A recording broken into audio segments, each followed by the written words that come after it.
Saint Jalaluddin Rumi's story. The Merchant and the Parrot. A lovely parrot was presented to a Persian businessman for his Indian trading partners many years ago. He kept the parrot in a secure cage where he could keep an eye on her and listen to her sweet song every day when he came home from work. When the time came for him to go to India on a buying trip, he asked his family for aid in deciding what they wanted him to bring back as gifts for them. Each one, including the little green parrot, requested something dear to his and her heart. My beloved master, she said, my heart truly wishes nothing from my motherland. However, if you happen to come across a bunch of parrots like myself, please offer my greetings and inform them that I am stuck in a cage in Persia and miss them much. Ask them if they believe it's fair that they can fly around the country while their cousin languishes in captivity. I beg you to contact them on my behalf and seek their opinion on how to assess my position. The merchant didn't give the parrot's request much thought, but he vowed to track down the birds and relay her message just as she had expressed it. When he arrived in India, he went about his business as usual, but he didn't forget about his promise of gifts for his servants or the parrot's message. He came upon a flock of parrots chirping loudly in a forest one day.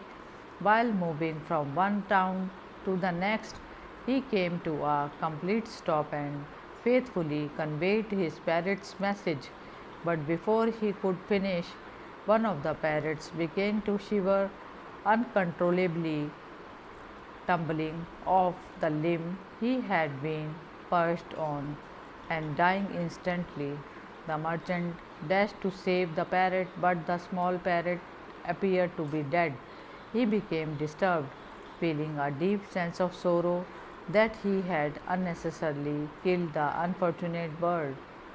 He was dying of grief after hearing about his trapped relative and wondered if the falling birds was related to his parrot. Wasn't it true that the human tongue is like an unhappy assemblage of rock and iron that can spark a fire when hit against one another? He was sorry for relaying his parrot's message, but there was nothing he could do at the time.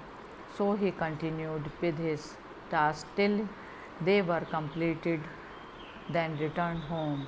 When he arrived, he handed out the gifts that each servant had requested, but he didn't say anything to his parrot.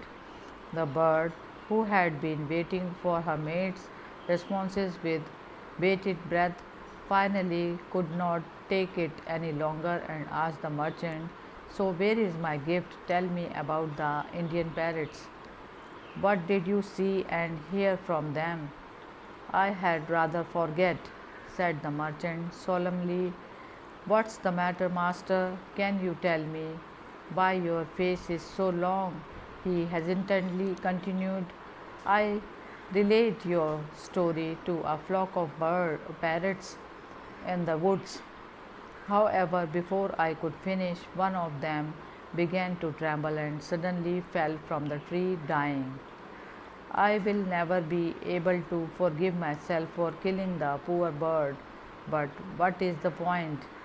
An arrow that has left the bow will never return, and words that have left our lips will never return. The small parrot fell from her perch and died on the cage floor before the merchant could finish his statement. The merchant couldn't believe what he was seeing and went into tears, blaming himself for yet another innocent death.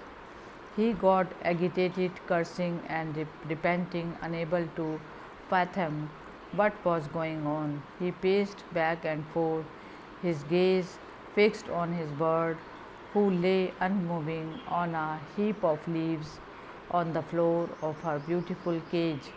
He gently stroked the parrot's feather, recalling her sweet singing, which had brought him so much joy for so long.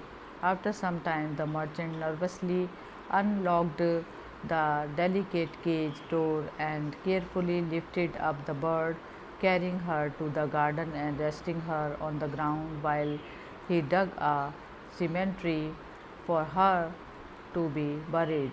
The parrot flew up to the nearest tree and sat on a high branch, blissfully staring at her former master. The merchant was taken aback, unable to comprehend the significance of the words he had spoken. I am overjoyed to see you are still alive and well, but tell me, what did I say that made you want to imitate your cousin in India? Now that you are free, tell me your secret. That parrot had no link to me, yet he taught me how to free myself, said the joyful parrot. Without saying anything, he let me understand that my incarceration was due to my lovely song, my ability to amuse you and your visitors. My priceless voice was, in fact, the source of my enslavement. He taught me that my liberation would be found in the act of dying, in the sense of letting go of my attachment to my worldly talents, which I had so greatly valued. The parrot said her final goodbyes to her merchant master and promptly flew away.